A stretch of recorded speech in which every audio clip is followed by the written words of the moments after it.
பதிகம் முழுவதுமே இந்திரப்பண்ணில் பெருமான் அருள்கின்றார். இந்த பதிகங்களுடைய சிறப்பு என்னன்னு சொன்னால், அந்த தல சிறப்புகளை புதுசாக பேசுகிறார். இறைவனை ஞானசம்பந்த பெருமான் உலகமே இறைவனுடைய வடிவமாக கண்டவர்.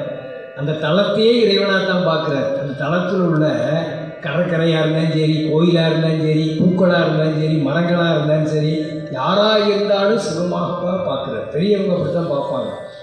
அப்படி எங்கும் சிவமயமாக கண்டு தொழுது அவருடைய பதிகம் பண் இந்திரப்பண்ணில் அருளி சேர்த்த பதிகம். இந்த பதிகத்தை யாரெல்லாம் இந்த பதிகத்தை பாராயணம் செய்கிறார்களோ அவருக்கு கிடைக்கக்கூடிய பலன் மிகச்சிறந்த பலனை கொடுக்குறார். இந்த ரெண்டுமே நமக்கு எல்லாம் வேணும். இந்த உலகத்தில் நமக்கு இதெல்லாம் வேணும் அப்படின்னு கருதை விட இதுதான் வேணுங்கிறது தான் சிறந்தது. சிறந்த மதிநுட்பமும் அருள் பெருக்கமும் கிடைக்கும். இதுதான் வேணும். உண்மையிலே ஒரு உயிருடைய நோக்கம் இதுவாக தான் இருக்கணும். அதனால தான் சாமி திருக்கடைக்காப்பில் இதைத்தான் பலனாக சொல்லிட்டாரு. எவ்வளோ சிறந்தது பாருங்க.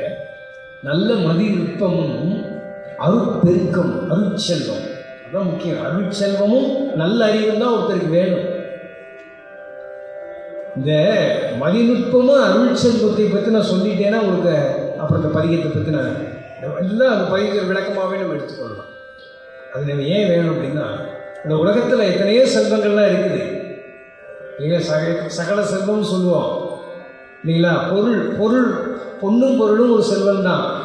வீடு வாங்குறது ஒரு செல்வம், மனை செல்வம், பொருள் செல்வம். அடுத்து கல்வி படிக்கிறது, கல்வி செல்வம். குழந்தை இருந்தால் குழந்தை செல்வம். இப்படி செல்வங்கள் பல கேட்குறோம். கேள்வி செல்வம், இப்படி நிறையா இருக்குது செல்வங்கள். ஆனால் இந்த செல்வங்களிலே நல்லா சிந்திக்க வேண்டிய பகுதி, நல்லா சிந்திக்கணும். இந்த செல்வங்கள் நான் குறிப்பிட்ட செல்வங்கள்லாம் சொன்னேன் பார்த்தீங்களா. இந்த செல்வங்களுக்கெல்லாம் தலையாய மேலாய ஒரு செல்வம் இருக்குதுங்க. அந்த செல்வம் தான் அருள் செல்வம். அந்த அருள் செல்வத்தை தான் நம்ம பெறணும். அதுதான் ஒவ்வொரு உயிர்களுடைய நோக்கம், முடிவும். அதுதான் நம்ம இறைவனுடைய அருளை நாம் பெற வேண்டும். அருட்செல்வம். அந்த அருட்செல்வை பெறுவதற்காக தான் நம்ம கோயிலுக்கு வரோம், வழிபாடு செய்கின்றோம். அத்தனை தவமும் சரியை கிரியை யோக தவம் அத்தனையும் எல்லா தவமும் அதை நோக்கித்தான் செல்கின்றன. அருட்செல்வத்தை பெறுவதற்காகத்தான் நம்முடைய ஜென்மாவே இருக்குது. அதுக்காகத்தான் பல பிறவிகள் எடுத்துக்கிட்டு இருக்கோம். ஆனால் அந்த அருட்செல்வத்தை பெற்று விட்டுறோமானா அதான் இல்லை. அந்த அருள் செல்வத்தை தவிர மற்ற செல்வங்களை நோக்கி எல்லாரும் போகிறாங்க. அதான் ஒரு பிரச்சனை. அருள் செல்வத்தை விட்டுட்டு மற்ற செல்வங்களை நோக்கி, பொருள் செல்வத்தை நோக்கி 24 நேரம் அந்த தனத்தை பணத்தை நோக்கியே அதுதான் மிகப்பெரிய செல்வம்னு எல்லாம் ஓடிட்டு இருக்கோம் இல்லைங்களா. பெரியவங்க என்ன சொல்லுவாங்க, அந்த பொருள் செல்வமோ கல்வி செல்வமோ மற்ற செல்வமோ தாழ்ந்தவர்களிடம் கூட இருக்கும் அப்படின்னு. இங்கே தாழ்ந்தவர்கள் என்னன்னா, அறிவில் தாழ்ந்தவர்கள், குணத்தில் தாழ்ந்தவர்கள், பண்பிலே தாழ்ந்தவர்கள். அதுதான் தாழ்ந்தவர்கள்னா அது அடையாளம். பண்பு ரொம்ப மோசமான கெட்ட குணம். பண்பில் தாழ்ந்தவர்கள், அறிவில் தாழ்ந்தவர்கள், குணத்தில் தாழ்ந்தவர்கள். இவங்கிட்ட எல்லாம் இந்த செல்வம்லாம் இருக்குன்னு பெரியவங்க. இவங்ககிட்ட எல்லாமே இந்த செல்வம்லாம் இருக்கும். நல்லா பாருங்க. ஒருத்தருக்கு ஒரு 10,000 கோடி ரொக்க பணம் இருக்குது, ஒரு 1000 கிலோ தங்கம் இருக்குது, ஒரு 2000 கிலோ வெள்ளி இருக்குது, 1,00,000 ஏக்கர் இருக்குது, எல்லாம் இருக்குது. ஆனால் ஒருத்தருக்கு ஒரு 10 பைசா கொடுக்க மாட்டாங்க. வரி அது என்ன லோபின்னு சொல்லுவோம், கஞ்சத்தனம். அப்போ கஞ்சத்தனம் மிக்க ஒருவனிடம் இத்தனை செல்வங்கள் இருந்து அவனுக்கும் பயனில்லை, யாருக்கும் பயன் இல்லை. சமீபத்தில் ஒரு ஓட்டுநர்கிட்ட ஒரு மாதத்துக்கு பேசிகிட்டு இருந்தார். நாங்கள் ஒரு இடத்துக்கு ஒருத்தரை கூட்டிகிட்டு போனோங்க. அவர் பெரிய செல்வந்தர். அவர் வண்டியில் இருந்தால் கூட்டிகிட்டு போனோம். ஒரு டாக்ஸி டிரைவர் சொன்னார். போயிட்டு இருந்தோம். ரொம்ப தூரம் போயிட்டோம், 100 கிலோமீட்டர் போட்டோம். எனக்கெல்லாம் ஏதோ ஒரு டீ சாப்பிடணும்னு கூட நினைச்சவர் வண்டியவே நிறுத்த சொல்லலை. அவரும் செலவு பண்ணலை. ஒரு பாட்டில் தண்ணி மட்டும்தான் கொண்டு வந்து தண்ணியை மட்டும்தான் குடிச்சிட்டு வச்சார். அங்கே போய் எல்லா வேலையும் முடிச்சு ரிட்டர்ன் தண்ணியை குடிச்சிட்டு வந்து வீட்டுக்கு இறக்கி விட்டார். ஒரு டீ கூட வாங்கிட்டு கொடுக்கல அவர். ஆனால் அவருக்கு வாடகை வருமானம் மாதத்துக்கு 10 லட்ச ரூபா வருவான் அப்படின்னு அவர் சொல்லி எனக்கு சிரிச்சார். என்னன்னா அது என்னன்னா மிகப்பெரிய செல்வம் இருக்கலாம், ஆனால் லோகத்தன்மை அவரிடம் இருக்கின்றது, கஞ்சத்தனம் இருக்கின்றது. அது மிக கீழான குணம். அப்போ கீழான குணம் உள்ளவர்களிடமும் செல்வம் இருக்கும். அது உயர்ந்த செல்வமாக உலகத்தவர்கள் கருதக்கூடாதுன்னு ஞானிகள் சொன்னாங்க. ஆனால் பணம், செல்வம், பொருள் செல்வம்னா உயர்ந்த செல்வம் அல்ல, ஒதுக்கிட்டாங்க. அது இல்லை, அதில் வராது. சரி, அடுத்து ஒரு செல்வம், கல்வி செல்வம். கல்வி கற்பது ஒரு பெரிய செல்வம் தான். அவர் நிறையா படிச்சிருக்கிறாருங்க.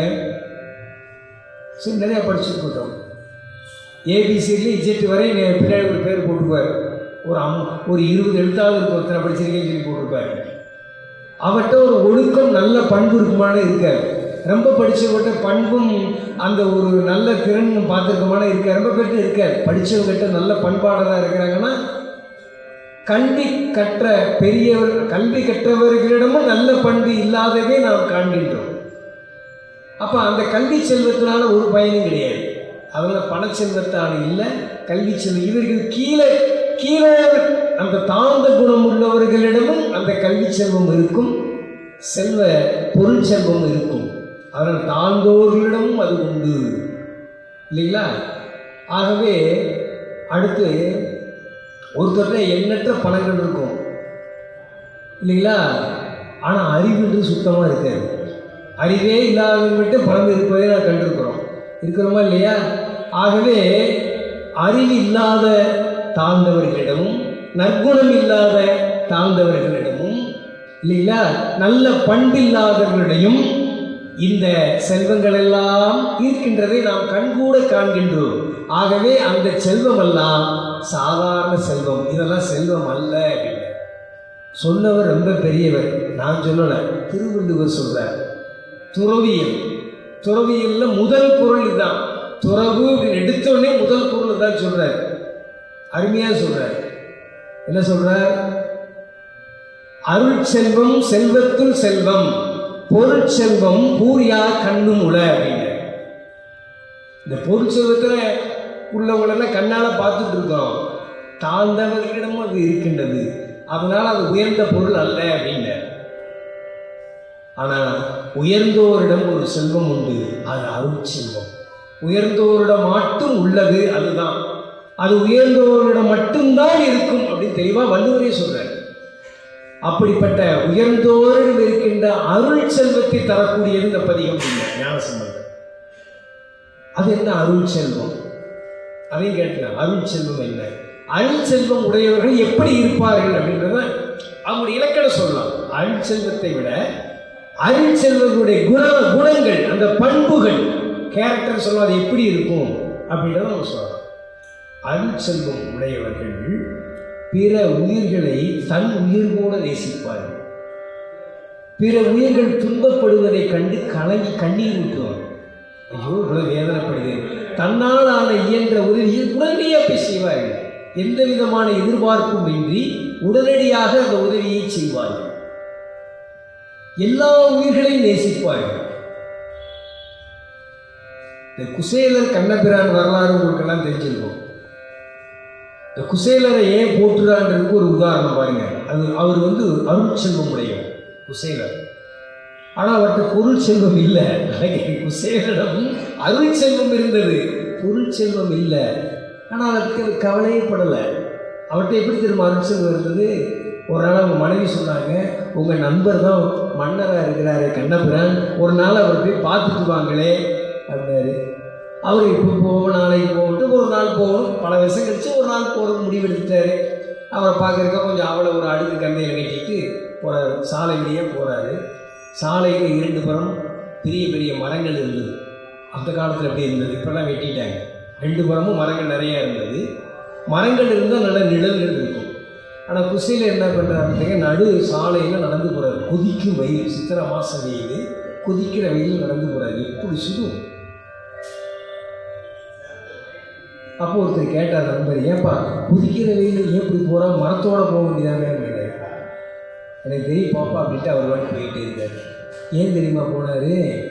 அந்த கொதிக்கிற வெயிலில் சிற்றுயிர்கள், சின்ன சின்ன எறும்புகள், புழுக்கள், அந்த வெயில் தாங்க மாட்டாமல் நிழலில் போய் தங்கும் இல்லையா, நிழலில் போய் இருக்கும் இல்லையா, இவர் நிழல் தரும் மரங்களில் போய் நடந்தாருன்னா அதை மிதிச்சுட்டு போக வேண்டியது. அது இவ்வளோ பெரிய பாவம். அவருக்கு என்ன எறும்பு சின்ன சின்ன பூச்சிகள்லாம் இருக்குமாப்பா. அதை நிழல்ல அது வெயிலுக்கு ஒதுங்கி நிற்கிது. அதனால் அந்த வெயிலை தாங்க முடியல. நம்ம தாங்கிக்குவோம், அதனால் தாங்க முடியுமா பாவம். அதனால நிழலில் போகாமல் வெயிலில் போனாங்க. அந்த சிற்றுயிர்களை கண்டு இறங்கி அருட்செல்வம் உடையவர் இவர் போனார். கண்ணனை பார்த்தாரு, நிறைய பொருள் செல்வத்தை வாங்கி விட்டார். அது வேற விஷயம். அருட்செல்வனுக்கு பொருள் செல்வத்தை இறைவனே கொடுப்பார், அதோட சந்தேகம் கிடையாது. அது வேற, நம்ம அந்த வரலாறு போகல. அதனால சிலா உயிர்களை நேசிக்கணும். நம்ம நூற்றாண்டில் வாழ்ந்த பாம்பன் சுவாமிகள் அருட்செல்வம் மிக்கவர். அவர் தல யாத்திரையாக பல ஊர்கள் எல்லாம் சென்று வரும்போது திருநெல்வேலி பக்கத்துக்கு போயிருக்கிறார். அவங்க ஒரு அடியவரை பார்த்து வணங்கி, சுவாமி இன்றைக்கி நம்ம வீட்டுக்கு வந்துட்டு போகணும் சாமி, தங்கியிருக்கு போனார். சரின்னு அவரை அன்பர் கூப்பிட்றாருன்னு சொல்லி அவங்க வீட்டில் தங்கியிருக்கிறாரு. அந்த வீட்டுக்காரர் வெளியே போயிட்டார். அந்த அம்மா இருந்திருக்கிறாங்க. சாமி வந்து காலையில் சிவபூஜையெல்லாம் முடிச்சுட்டு தியானம் இருப்பார். பகல் பொழுது ஒரு பொழுது மட்டும்தான் சுவாமி உண்பார், எளிய உணவு மட்டும் உண்பார் பாம்பன் சுவாமிகள். அவரோட வழக்கம். மற்ற நேரம் பூஜை நமஸ்காரம் அப்படின்னு பண்ணுவார்.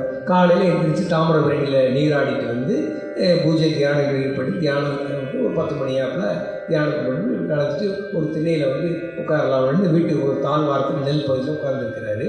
பக்கத்தில் ஒரு சின்ன ஒரு மூட்டை பூச்சின்னு சொல்லுவோம்ல, அப்படி நகர்ந்து போயின்னு இருக்குது. அந்த வீட்டு சிறியவனை கூப்பிட்டு, எவா தம்பி இந்த மூட்டை பூச்சி இருக்குல்ல, அதை அப்படியே தூக்கி அந்த பக்கம் போட்டி வச்சுட்டு வா அப்படின்னு சொன்னார். அந்த பையன் வேற வந்து காலை வச்சு ஒரு நசிக்கிட்டான். அழுதுட்டார் பாம்பு சார். ஐயோன்னு கத்திட்டார். ஆனால் பாவி மூடனே ஒரு உயிரையிலேயே கொண்டுட்டேன்னு அழுகிறாரு. கண்ணீர் ஏங்கி அழுகிறாரு. அந்த பையன் பாட்டுக்கு போயிட்டான். படகு தானே செய்கிறாங்க. அவர் அந்த எவ்வளோ கருணை பாருங்க. அழுதுட்டு அப்படியே ஒரு திண்டியில் உட்காந்துருக்கிறாரு. கொஞ்ச நேரம் இருந்து வீட்டுக்காரம்மா வந்தது. சாமி வணங்கி, சாமி மதிய உணவு தயாராகிடுச்சு, வாங்க அன்று வரணும். இல்லை, இந்த வீட்டில் ஒரு இழவு விழுந்து விட்டது, நான் உண்ண மாட்டேன் அப்படின்னு. அந்த அம்மா பதவிடுச்சு. இந்த வீட்டில் யார் இறக்கலையே, இறந்துட்டாரு. அவருக்கு அந்த அம்மாவுக்கு ஒன்றும் புரியலை. சாமி என்ன சொல்கிறீங்க, எங்கள் வீட்டில் இழவு விழுந்துட்டு சொல்கிறீங்களே. ஆமாம், உன்னுடைய மைண்டில் சின்னவன் அறிவில்லாமல் ஒரு மூட்டை பூச்சியினுடைய அவன் ஒரு உயிரை எடுத்து கொண்டு விட்டான். எவ்வளோ பெரிய பாதக செயலை செய்து விட்டான். அதனால நான் உண்ண மாட்டேன், இன்னைக்கு நான் சாப்பிடவே மாட்டேன். நேராக போய் தாமிரபரணி நீராடிட்டு வந்து நான் தியானம் இருக்க போகிறேன், நாளைக்கு மதியம் தான் சாப்பிடுவேன் அப்படின்ட்டு. அதனால் நேராக தாமிரபரணி போய் நீராடி வந்து முழுசாக அன்றைக்கி தியானம் இருந்தால் அந்த பையன் செய்த குற்றங்களை இறைவன் மன்னிக்க வேண்டும் என்று கண்ணீர் மொழி நாள்தோறும் அன்றைக்கி முழு தியானம் செய்து மறுநாள் காலையில் எழுந்து பூஜைகளெல்லாம் முடித்து தியானம் செய்து மறுநாள் பகல் பொழுது தான் அவன் உணவு எடுத்துக்கிட்டாராம். அப்போ பிற உயிர்களை எவ்வாறு நேசித்திருக்கு அந்த அருள் செல்வம் உடையவர் பாம்பன் சுவாமி. இப்படி பிற உயிர்களை நேசிக்க வேண்டும், இதுதான் அருள் செல்வம். அந்த அருள் செல்வம் சாதாரண ஒருத்தருக்கு வந்துடாது. அந்த சரி கிரி யோகம்ன்ற தவம் யார் செய்கிறாங்களோ அவங்களுக்கு தான் அந்த பிற உயிர்களை நேசிக்கிறதுல அந்த அருள், அந்த செல்வம் அவங்களுக்கு கிடைக்கும். இது உயர்ந்தோர்களுக்கு மட்டும்தான் இருக்கும், மற்றவங்கள்ட்ட அது இருக்கவே இருக்காது. அருள் செல்வம் உடையவரே உயர்ந்தோர், மற்றதெல்லாம் தாழ்ந்தோர். மிக தெளிவாக திருவள்ளுவர் மிக அருமையாக துறவியல்ல இது சுட்டி காட்டியிருக்கிறான்னு சொன்னால், அந்த அருள் செல்வம் நம்மளாம் கோயிலுக்கு வந்து இறைவன் அருளை பெறணும் இதுதாங்க. எல்லா உயிரையும் நேசிக்கணுன்ற அந்த தன்மையை நம்ம பெருக்கத்தான் கோயிலுக்கு வரணும். உலகத்தில் உள்ள எல்லா உயிரும் நேசிக்கிற ஒரே ஒருத்தர் யார் தெரியுங்களா? அவர் தான், உள்ள சாமி தான். அவருடைய தன்மை என்னன்னா இதுதான். அவர் அருளை பெறுவது என்னன்னா, அவரை வணங்குகிற அடியார்கள் அனைத்து உயிர்களையும் நேசிப்பார்கள். இதைத்தான் வள்ளுவர் சொன்னார். அந்தனர் என்போர் அறவோர் என்பதுக்கு இலக்கணம்னா எல்லா உயிர்களையும் நேசித்து செந்தன்மை பூண்டு ஒழுகுபவர்கள். எல்லா உயிர்களையும் நேசிப்பவர் யாரோ அவரே அந்தனர், அவரே அறவோர், அறத்தன்மை பூண்டவர், அவரே அருள் செல்வம் மிக்கவர். அத்தகைய அருள் செல்வத்தை நாம் பெற வேண்டும், அந்த அருள் பெருக்கத்தை பெற வேண்டும் என்று திருஞான சம்பந்த பெருமான் மிக கருணையோடு இந்த பதிகத்தை நமக்கு கொடுத்திருக்கிறார். அப்படிப்பட்ட அருள் செல்வத்தையும் நல்ல மதிநுட்பத்தையும் நாம் எல்லாம் பெற வேண்டும் என்று திருஞான சம்பந்தருடைய குருவருடைய நாம் எல்லாம் வேண்டிக் கொண்டு முருகநாத பெருமானுடைய திருவடிக்கும் திரு வேலுபுரத்து அரசரான சீகாழி பெருமான் உமையொரு பாகனாருடைய மலரடிக்கு நாம் எல்லாம் விண்ணப்பிப்போமாக என்பதை சொல்லி